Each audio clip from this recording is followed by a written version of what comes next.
Clinicians always talk about accidental dislodgement, and we understand that it occurs all the time, but I wanted to find a way to actually measure what clinicians thought on a larger scale.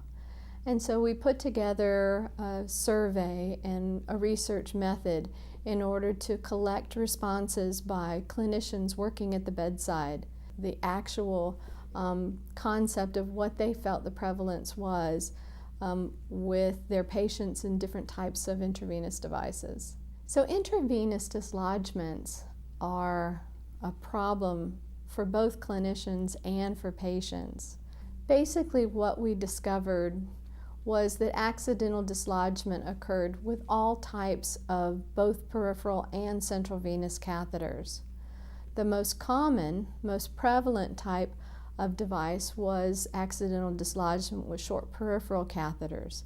They pull out easier. That more than 58% of those respondents said that accidental dislodgement occurred daily or often with these types of devices. Approximately 96% of those who responded felt that accidental dislodgement was a safety concern, one that created a concern for both patients and for clinicians. It simply opens the patient up to greater risk of complications like infection, vein damage, thrombosis, phlebitis. And especially for some of the central venous devices that are larger, our greater safety concern is bleeding or exsanguination, where the patient may literally die from the device being pulled out. Accidental dislodgement puts them at risk for air emboli.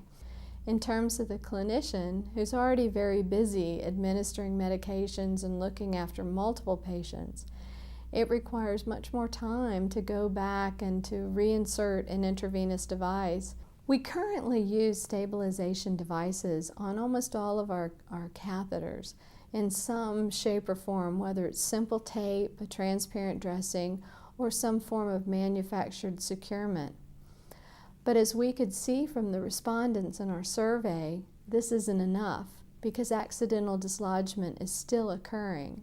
If a securement device isn't enough, then we need to take other measures in order to try and protect the patient from bleeding, air emboli, and some of the more serious problems or complications that can occur with accidental dislodgement.